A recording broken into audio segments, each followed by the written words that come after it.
इसके बाद बेटा क्वेश्चन नंबर 8 का अथवा, और 8 का अथवा क्वेश्चन बोल रहा है एक प्रकाश किरण प्रिज्म n बराबर √3 में से गुजरने पर न्यूनतम विचलित होती है यदि इस किरण के लिए आपतन कोण अपवर्तन कोण का दुगना हो, अपवर्तन कोण का दोगुना हो, प्रिज्म का कोण तथा अपवर्तन कोण क्या होंगे। देखो यहां पर n बराबर दे रखा है √3, n बराबर कितना दे रखा है √3, और बोल रहा है कि जो आपतन कोण है यह अपवर्तन कोण का कैसा, ये दोगुना, अपवर्तन कोण का दोगुना।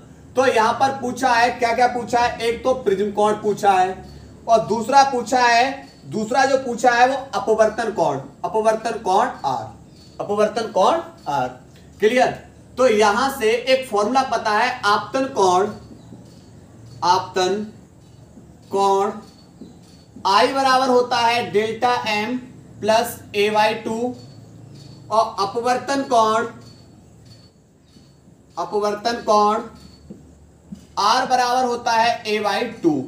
ये दो गुणा में है, दूसरी तरफ सॉरी ये भाग में है, दूसरी तरफ जाके गुणा में, तो a बराबर हो जाएगा 2r, a बराबर क्या हो जाएगा बेटा 2r। और यहां पर चलो लगाते बेटा स्नेल के नियम से, जो n बराबर होता है साइन i बट्टे साइन r, स्नेल के नियम से। अब i बराबर क्या है 2r, तो i की जगह लगाएंगे साइन, और i की जगह बेटा कितना लगाएंगे 2r बट्टे साइन r, और r बराबर क्या है a/2, a/2। पर देखो 2r, ये 2r किसके बराबर है, a के बराबर है, ये 2r किसके बराबर है, a के, तो यहां पर n बराबर साइन a बट्टे साइन a/2। ठीक है। अब देखते हैं, एक फॉर्मूला होता है साइन 2 थीटा बराबर होता है 2 sine theta cos theta, sine 2 theta बराबर होता है 2 साइन थीटा कॉस थीटा। पर हम क्या करें, कोण को आधा करना है, पहले 2 थीटा था अब थीटा कर दिया, तो कोण को आधा करने पर ये वाले कोण भी बेटा कैसे हो जाएंगे, आधे, कैसे हो जाएंगे, आधे हो जाएंगे, θ/2 और θ/2। तो यहां पर थीटा की जगह कौन है a, तो फॉर्मूला बनाएंगे साइन a, साइन a का फॉर्मूला बन जाएगा 2 साइन a/2, क्योंकि थीटा की जगह a है, तो साइन a/2 कॉस a/2, यानी कोण के आधे कर दो, बट्टे साइन a/2, साइन a/2 से साइन a/2 कैंसिल, तो n बराबर बचेगा 2 cos a/2, 2 cos a/2। Clear. अब ये दो भाग में है, दूसरी तरफ जाके बेटा किसमें हो जाएगा, गुणा में, और ये दो गुणा में है, दूसरी तरफ जाके भाग में हो जाएगा। तो यहां पर बेटा n का वैल्यू लगाओ, n का वैल्यू √3, n का वैल्यू कितना है √3 बराबर 2 कॉस a/2, 2 कॉस a/2। ये दो गुणा में है, दूसरा जाके भाग में, √3 बट्टे 2 बराबर कॉस a/2, कॉस a/2। यहां से √3 बट्टे 2, √3 बट्टे 2, ये बेटा वैल्यू होता है cos 30, cos 30 का वैल्यू कितने का होता है, cos 30 का वैल्यू इंटू में cos a/2। ठीक है। अब यहां से देखो cos से cos हट जाएगा, तो a/2 बराबर कितना बचेगा 30, a/2 बराबर बेटा कितना बचेगा 30, यानी 30 बराबर a/2। दो भाग में है, दूसरे जाके गुणा में, तो यहां पर a बराबर 30 इंटू में 2 बराबर बेटा कितना निकलेगा 60 अंश, यानी प्रिज्म कोण कितना निकला 60 अंश। दूसरा पूछा हमें अपवर्तन कोण, अपवर्तन कोण r बराबर होता है a/2, a का वैल्यू 60 और बट्टे में 2 बराबर कितना निकलेगा r बराबर 30 अंश। ये बेटा हमारा क्या निकला, अपवर्तन कोण। क्लियर। क्वेश्चन नंबर 8 का अथवा नोट करिए।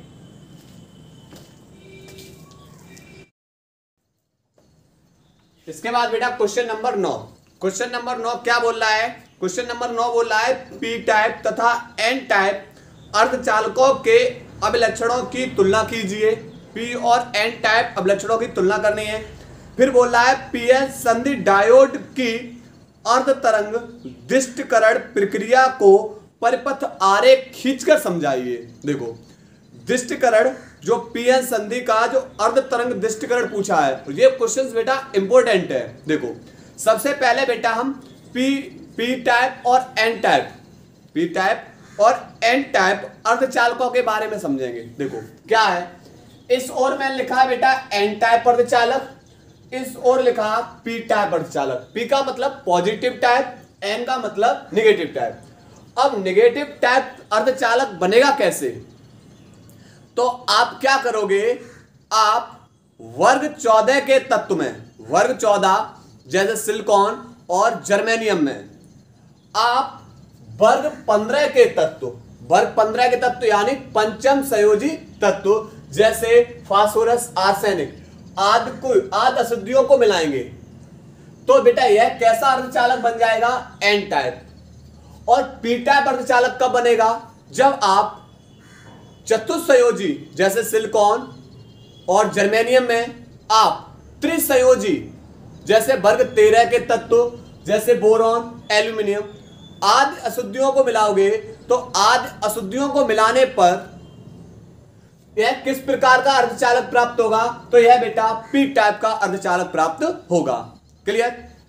एन टाइप के अर्धचालक में जो इलेक्ट्रॉन होते हैं, यह इलेक्ट्रॉन बहुसंख्यक आवेश वाहक होते हैं, जबकि कोटर यानी धनात्मक अल्पसंख्यक आवेश वाहक होते हैं। और पी टाइप में क्या होगा, पी टाइप में जो बहुसंख्यक होंगे वो हमारे कोटर होंगे यानी धनात्मक होंगे, जबकि अल्पसंख्यक आवेश वाहक कौन होते हैं, इलेक्ट्रॉन होते हैं।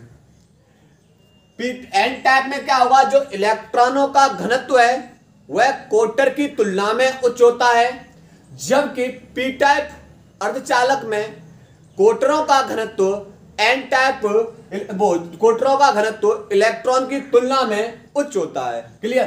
तो यह बेटा पी टाइप और एन टाइप के बारे में बात कर ली गई है। अब इसके बाद हम पढ़ेंगे अर्ध तरंग दिष्टकारी। अर्ध तरंग दिष्टकारी को एकदम बढ़िया ढंग से समझेंगे और ये उसी के बारे में जो हम चित्र समझाएंगे उसी चित्र के बारे में बेटा मैंने ये नोट कर दिया है। क्लियर। समझते हैं कैसे बनेगा अर्ध तरंग दिष्टकारी। अर्ध तरंग दिष्टकारी देखो यहां पर क्या है, यह उपकरण है जो प्रत्यावर्ती धारा के आधे भाग का ही क्या करेगा, दिष्टकरण। और एक होता है बेटा पूर्ण दिष्टकरण, पूर्ण तरंग दिष्टकारी। तो आपका बोर्ड एग्जाम में यह पूछा है, चलो पहले इसको समझते हैं। इसमें क्या होता है, इसमें बेटा आप ट्रांसफार्मर लेंगे, ट्रांसफार्मर। और ट्रांसफार्मर बेटा दो कुंडलियां होती हैं, एक जिससे आप प्रत्यावर्ती धारा को निवेश करते हो और दूसरा जिससे आप प्रत्यावर्ती धारा को प्राप्त करते हो, जिसे बोलते हैं निर्गत कुंडली। आप धारा को निवेश कर रहे हो, निवेशी कुंडली यानी इनपुट और आउटपुट। ट्रांसफार्मर में दो कुंडलियां होती हैं। तो इसमें क्या करेंगे बेटा, ट्रांसफार्मर की बेटा दो कुंडलियां लेंगे। ये कुंडली, इस कुंडली को हमने माना L1, क्या मान लिया L1, और इसे हमने किससे जोड़ दिया, प्रत्यावर्ती धारा स्रोत से जोड़ दिया, अल्टरनेटिंग करंट, प्रत्यावर्ती धारा स्रोत से जोड़ दिया।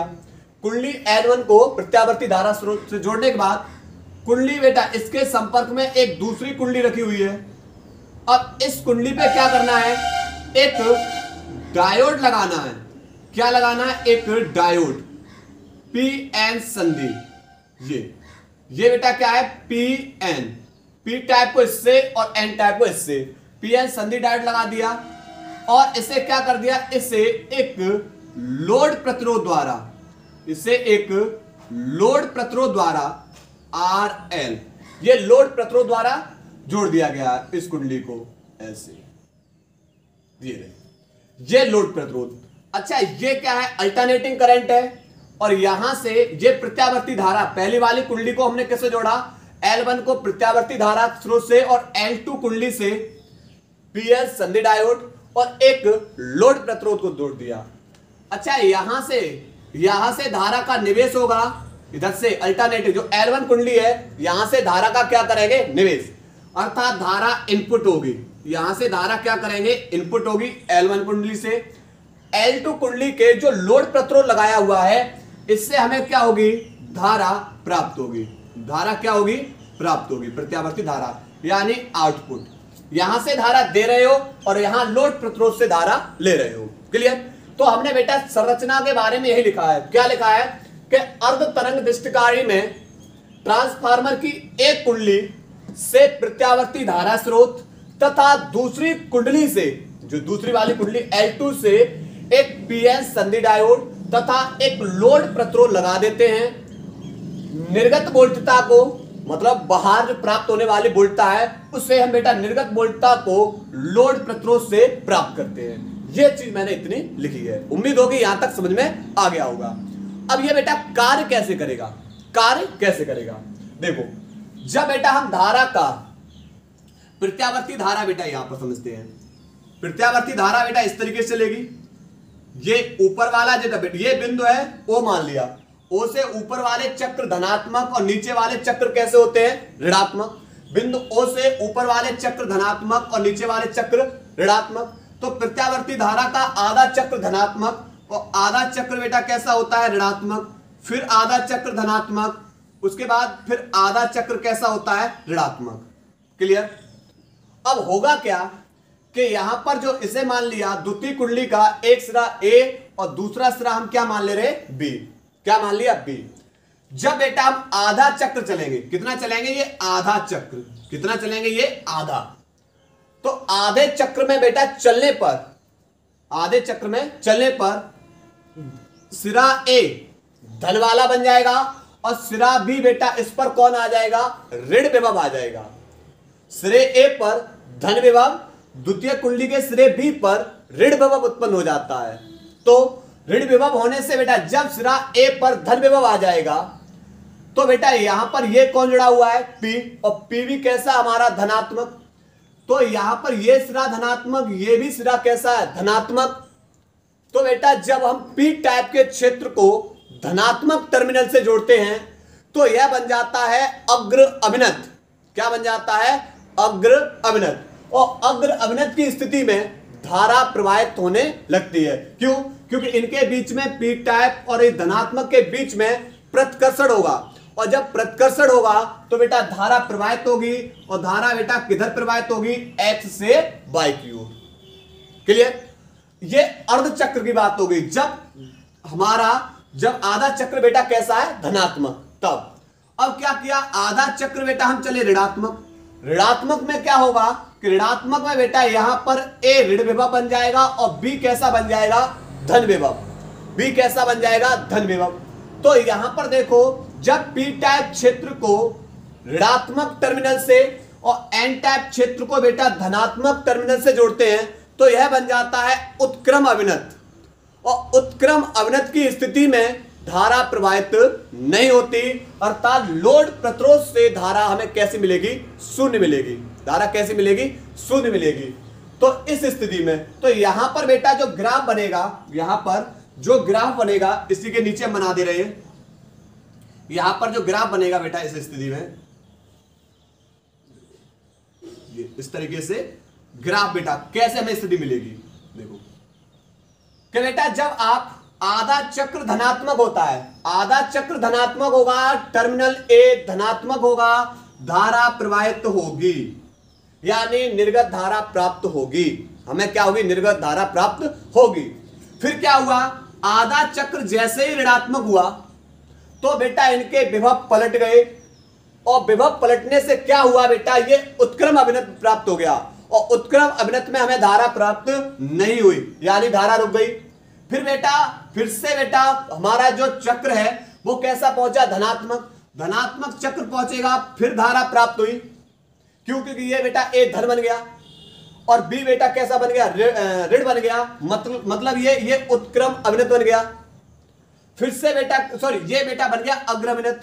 फिर से बेटा क्या किया, आधा चक्र ऋणात्मक हुआ, तो ऋणात्मक होने से बेटा ये बेटा विभव पलट जाएंगे और ये उत्क्रम अभिनत बन जाएगा। फिर से धारा प्राप्त होगी, फिर से धारा प्राप्त नहीं होगी, यानी उत्क्रम अभिनत में धारा प्राप्त नहीं होगी। इसका मतलब ये कि जब जब बेटा चक्र धनात्मक होगा तब तब बेटा धारा प्राप्त होगी, जब जब बेटा चक्र ऋणात्मक होगा तब तक धारा प्राप्त नहीं होगी। इसका मतलब ये कि हमें बेटा धारा जो प्राप्त हो रही है वह रुक रुक के प्राप्त हो रही है। यही बेटा मैंने लिखा हुआ है कि निवेशी प्रत्यावर्ती वोल्टेज के धनात्मक अर्धचक्र में द्वितीय कुंडली का ए सिरा धनात्मक तथा बी सिरा बेटा कैसा हो, ऋण विभव पर हो। तो संधि डायोड बेटा ये वाला जब ये धनात्मक है और ये ऋणात्मक है तो बेटा जब पी टाइप क्षेत्र को धन टर्मिनल से जोड़ते हैं तो यह बेटा कौन सा बन जाता है, अग्र अभिनय। और इस स्थिति में विद्युत का चालन होगा और लोड प्रतिरोध से हमें धारा प्राप्त होगी और लोड प्रतिरोध से धारा बेटा एक्स से वाई की ओर बेटा प्रवाहित होगी। फिर क्या किया, इसके बाद जब ऋण चक्र में हम कहां पहुंचे, ऋण चक्र में पहुंचे तो ऋण चक्र के अर्धक्रम में जो ए ऋण टर्मिनल से और वी बेटा कैसा पहुंच जाता है, धन टर्मिनल से पहुंच जाता है। तो बेटा यह कैसा तो यह बेटा हमें उत्क्रम, यह डायोड हमें उत्क्रम अविनत का प्राप्त होगा और उत्क्रम अविनत में बेटा धारा प्राप्त नहीं होगी, धारा प्रवाहित नहीं होगी और लोड प्रतिरोध से हमें धारा शून्य प्राप्त होगी। क्लियर? उम्मीद है आप लोगों को बेटा क्वेश्चन नंबर 9 समझ में आया होगा। नोट करिए।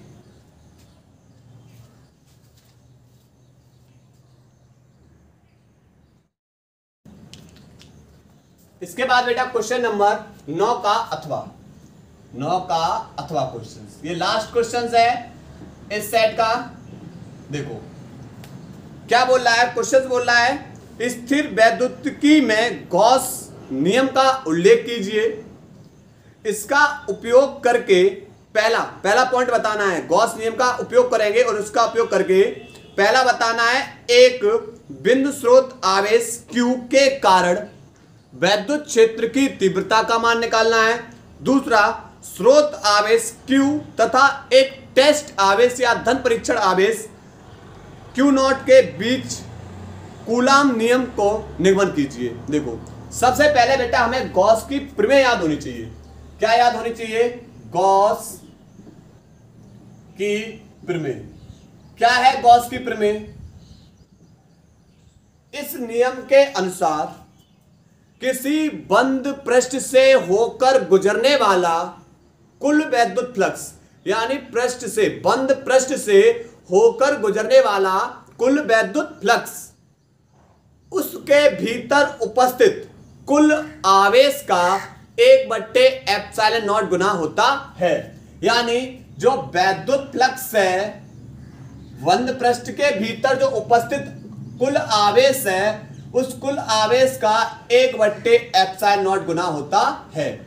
ये क्या है, गॉस की प्रमेय। तो लिखेंगे इस नियम के अनुसार किसी बंद पृष्ठ से होकर गुजरने वाला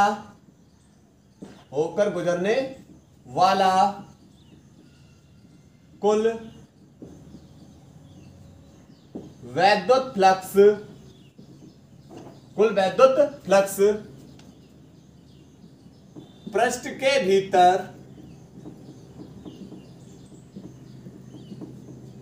उपस्थित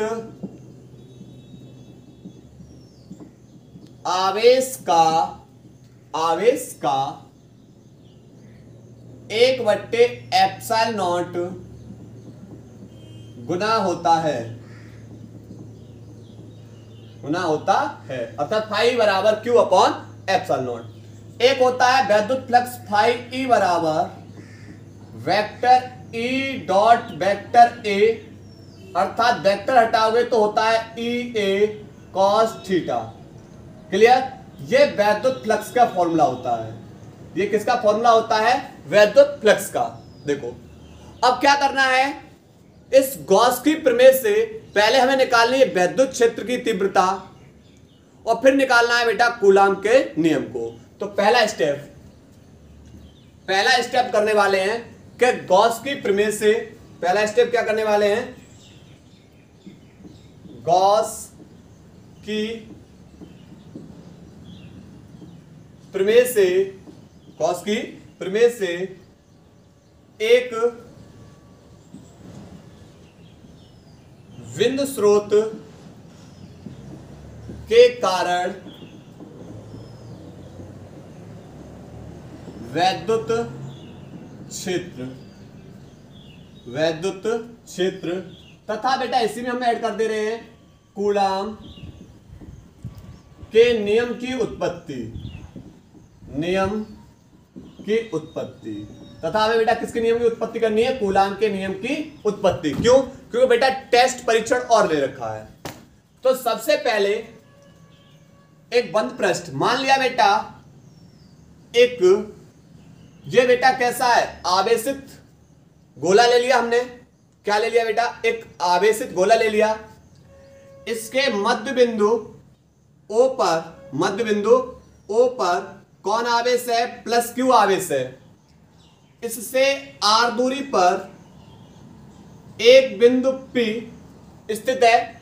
इससे R दूरी पर एक बिंदु P स्थित है और इस बिंदु P को बेटा, इस बिंदु P का केंद्र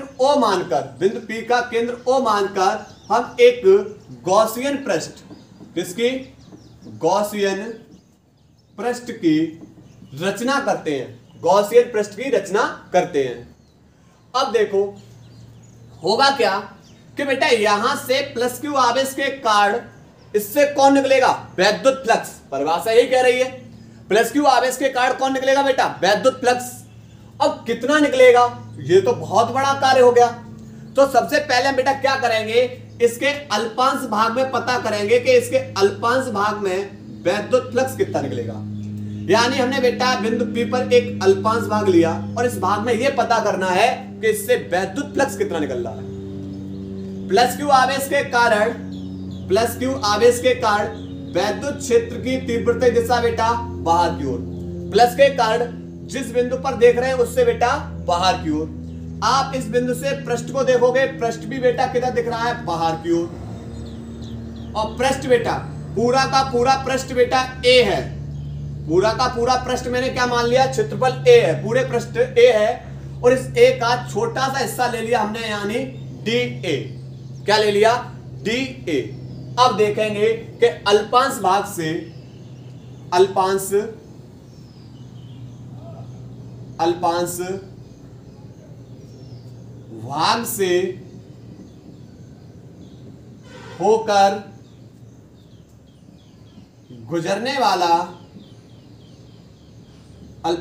होकर गुजरने वाला वैद्युत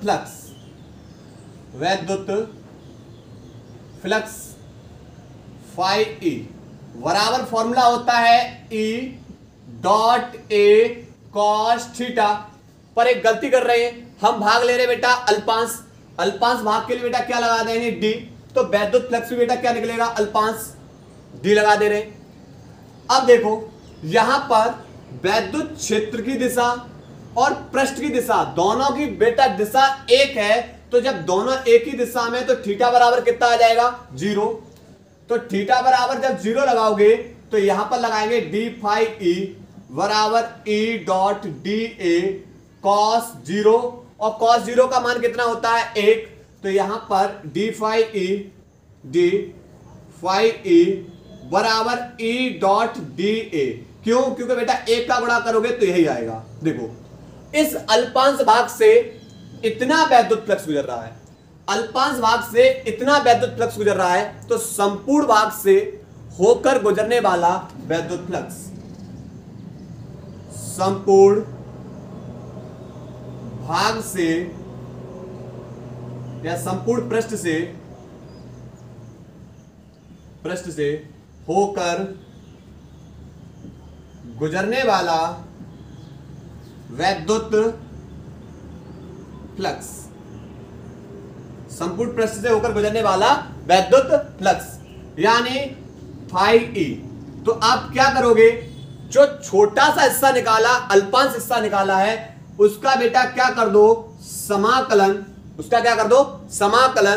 तो संपूर्ण भाग का पता लग जाएगा कि संपूर्ण भाग में कितना वैद्युत फ्लक्स है। क्लियर? तो हमेशा ध्यान रखना, जब आपको छोटा सा सूक्ष्म हिस्सा पता है तो उसका समाकलन कर दो, बड़ा हिस्सा पता लग जाएगा। तो यहां पर फाई ई का वैल्यू लगाएंगे बेटा, क्या निकाला? E डॉट DA ई कांस्टेंट है बेटा, ई क्या है, कांस्टेंट है, वहां निकाल लो। फाइव ई बराबर ई समाकलन होगा डी ए का, समाकलन किसका होगा, डी ए का। अब देखो ये क्या, डी ए है हमारा क्षेत्रफल, क्या है, क्षेत्रफल। अच्छा डी के सापेक्ष एक फॉर्मूला होता है, डी के सापेक्ष ए का समाकलन क्या हो जाएगा, ए। क्यों, क्योंकि डी के सापेक्ष एक्स का समाकलन क्या होता है, एक्स। डी के सापेक्ष एक्स का समाकलन एक्स, डी के सापेक्ष वाई का समाकलन वाई, तो डी के सापेक्ष ए का समाकलन बेटा क्या हो जाएगा, ए। और ए हमारा क्या है, गॉसी पृष्ठ का क्षेत्रफल, गॉसी पृष्ठ का क्षेत्रफल है ये, गॉसियन पृष्ठ का क्षेत्रफल। और ये बेटा बराबर होता है 4 पाई आर स्क्वायर। गॉसियन पृष्ठ का क्षेत्रफल क्या होता है, 4 पाई आर स्क्वायर। तो यहां पर ये बेटा लगाएंगे ई बराबर 5 ई बराबर ई इंटू में, ये गॉसियन पृष्ठ का क्षेत्रफल है, ए है गॉसियन पृष्ठ का क्षेत्रफल। तो और इसका फॉर्मूला होता है बेटा 4 पाई आर स्क्वायर। तो यहां पर लगाएंगे 4 पाई आर स्क्वायर। क्लियर। अब आ जाएंगे बेटा गॉस की प्रमेय से, गॉस की प्रमेय से क्या है, 5 ई बराबर Q upon epsilon not, Q upon epsilon not बराबर ई इंटू में 4 पाई आर स्क्वायर। पहले हमें क्या निकालना है, वैद्युत क्षेत्र। ये गुणा में है, दूसरा जाके भाग में। तो यहां पर बेटा लिखेंगे 1/4 pi epsilon naught into q upon r square, 4 pi r square, 4 pi r square. और बराबर बेटा किसके होगा, ये वैद्युत क्षेत्र के, बराबर किसके हो गया, ये वैद्युत क्षेत्र के। मात्रक इसका हो जाएगा न्यूटन प्रति कूलम, मात्रक क्या हो जाएगा, न्यूटन प्रति कूलम। ये बेटा हमने निकाल लिया वैद्युत क्षेत्र। अब क्या होगा, प्लस क्यू आवेश से आर दूरी पर एक बेटा टेस्ट परीक्षण, टेस्ट आवेश धन परीक्षण रखा है, तब यदि माना प्लस क्यू आवेश से आर दूरी पर धन परीक्षण आवेश क्यू नॉट रखा हो तब क्या होगा, वैद्युत क्षेत्र तीव्रता E बराबर होता है F upon Q not. E बराबर क्या होता है, F अपॉन क्यू नॉट। पर हमें क्या निकालना, F निकालना है। तो यहां से फॉर्मूला हो जाएगा F बराबर E इंटू में क्यू नॉट। F बराबर क्या हो जाएगा, E इंटू में क्यू नॉट। अब बेटा हम यहां से मान किसका पता है, हमें बेटा मान पता है E का, यहां लगा देंगे तो फॉर्मूला बन जाएगा F बराबर E का वैल्यू लगाएंगे 1/4 pi epsilon naught Q upon r square. ये E का वैल्यू यहां लगा दिया, इनटू में Q नॉट, इनटू में Q नॉट। और देखो यहां पर दो आवेश है और दोनों आवेशों के बीच की क्या है, दूरी। तो यही क्या हो जाएगा, यही कूलाम का नियम है, यही क्या कूलाम का नियम है बेटा। यही हमसे क्या क्या क्या किया गया था, पूछा गया था क्वेश्चन के अंदर। ठीक है, चित्र में लिखेंगे माना एक बिंदु O, माना बिंदु O पर प्लस क्यू आवेश स्थित है, जिससे आर दूरी पर एक बिंदु, आर दूरी पर एक बिंदु P स्थित है, आर दूरी पर एक बिंदु P स्थित है, जिसका केंद्र O मानकर एक गॉसियन पृष्ठ की रचना करते हैं, तब अल्पांश भाग से होकर गुजरने वाला वैद्युत फ्लक्स। बेटा इसे नोट करिए बेटा क्वेश्चन को।